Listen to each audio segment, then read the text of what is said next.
Fala galera, bom dia, boa tarde, boa noite para você trilhante. Bom, hoje nós vamos falar sobre o bem de família, que é um tema muito complexo, tem muita coisa para falar, mas nós vamos tentar dar uma resumida boa para você. Sobre o bem de família voluntário. Por que existe bem de família voluntário? Porque também existe bem de família legal. Então nós vamos fazer agora uma diferença entre esses dois institutos. Peguei uma definição bem legal que condensa bem muita coisa sobre o bem de família, do Luiz Guilherme Loureiro, que diz que o prédio é o prédio urbano ou rural, ou seja, pode ser o prédio urbano, tanto urbano quanto rural, com suas pertences, acessórios, ou seja, o bem de família abrange as pertences e os acessórios, destinado à residência da família, desde que não exceda 1/3 do patrimônio líquido do instituidor, podendo ainda abranger os valores mobiliários, cuja renda ou destinação será aplicada na conservação de imóvel e no sustento do núcleo familiar. Ou seja, além do imóvel, o bem de família pode abranger também os valores mobiliários que serão utilizados para a sobrevivência dessa família. Aqui eu trouxe fiz uma tabelinha para a gente comparar o bem de família voluntário e o bem de família legal. Quanto à Constituição, o voluntário é feito por escritura pública ou testamento, ou seja, formal de partilha que adentra no registro de imóveis, e posterior registro. E o bem de família legal é constituído pela lei. Efeitos do voluntário torna o bem indisponível e impenhorável, e o legal apenas torna o bem impenhorável, ou seja, ele não impede a venda desse imóvel.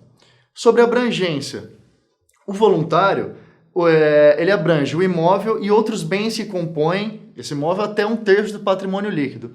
Já o legal é apenas o imóvel utilizado como residência e os móveis imprescindíveis para a sobrevivência da família naquele imóvel. E as dívidas? O voluntário é isento de dívidas posteriores à instituição dele e o legal isento de dívidas a qualquer tempo. Agora, sobre a súmula 364 do STJ. Muitas pessoas confundem a abrangência dessa súmula, mas a gente vai explicar aqui agora para vocês que essa súmula diz que o conceito de impenhorabilidade de bem de família abrange também o imóvel pertencente a pessoas solteiras, separadas e viúvas. Só que essa súmula, ela versa somente sobre o bem de família legal, ou seja, da Lei 8.090, e não sobre o bem de família voluntário. Somente se aplica ao Instituto Processual, portanto. E a doutrina defende que não pode ser instituído bem de família voluntário por pessoas solteiras, porque não existe o núcleo familiar, que é um dos requisitos do artigo 1711 do Código Civil. Imóvel gravado com hipoteca.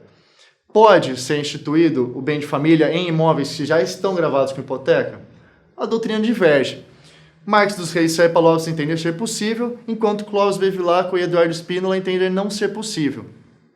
E o que o Serpa Lopes e o Marques dos Reis justificam essa possibilidade? Por quê? Pensa numa linha do tempo. Aqui está o imóvel, a hipoteca é instituída e no ano seguinte busca-se a instituição do bem de família.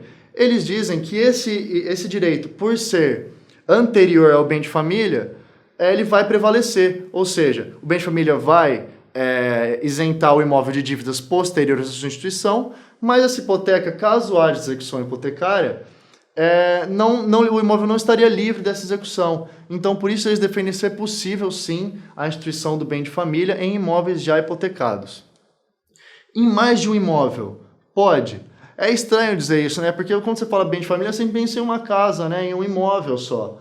Mas parte da doutrina também defende que sim, é possível, ou seja, que seria possível o imóvel ser instituído em mais de um imóvel, porque um imóvel seria, por exemplo, utilizado para moradia da família, enquanto o outro poderia, por exemplo, ser alugado e a família viver dos proventos desse outro imóvel alugado, desde que não ultrapasse 1/3 do patrimônio líquido, logicamente.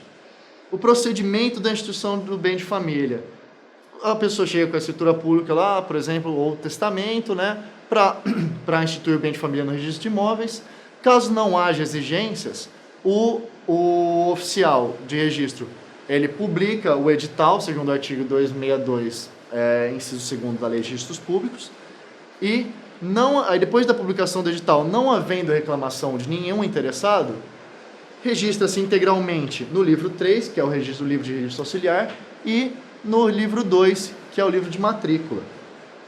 Agora, se houver reclamação, a doutrina também diverge. Por quê? Porque a parte da doutrina diz que se houver reclamação, mesmo que infundada, cancela essa prenotação. Outra parte da doutrina defende que, mesmo que essa reclamação deve ser fundada para não haver abuso de direito, para qualquer um ir lá e querer cancelar essa instituição do bem de família. A pessoa simplesmente chegaria e simplesmente reclamaria e cancelaria essa prenotação, né? Então haveria um abuso de direito. Então parte da doutrina já entende que essa reclamação deve ser fundada. Alienação do bem de família. Pode, mas deve haver expresso consentimento de todos os interessados e o Ministério Público, como parquê processual, deve ser ouvido. É possível também gravar esse imóvel com hipoteca, porque quem pode mais pode menos. Ou seja, se a pessoa pode alienar, ela também pode gravar esse imóvel com hipoteca. Alienação para o pagamento de dívidas também é possível. Deve ser aplicado, se houver saldo restante dessa alienação, deve ser aplicado em outro prédio ou em títulos da dívida pública, mas o juiz também pode entender por outra solução. O cancelamento do registro, isso é muito importante, ele depende sempre de determinação judicial, de ordem judicial, e deve ser comprovada a impossibilidade de manutenção das condições em que se foi instituído o bem de família, ou seja, deve-se comprovar que a manutenção do bem de família não é mais possível por diversos motivos, né? A extinção da sociedade conjugal, ela não implica em extinção do bem de família, ou seja, mesmo que o casal tenha instituído e um deles faleça, ou então separem-se, esse bem de família não é automaticamente extinguido. Lembrando a súmula lá 364 do STJ, né? Que por isso que as pessoas, que eu disse anteriormente, que as pessoas confundem, né? Ou seja, aqui a pessoa estaria solteira, mas teria o bem de família, mas por quê? Porque esse bem foi instituído quando ainda existia a sociedade conjugal. E para o cancelamento do registro deve-se haver intervenção do MP e o trânsito julgado da sentença.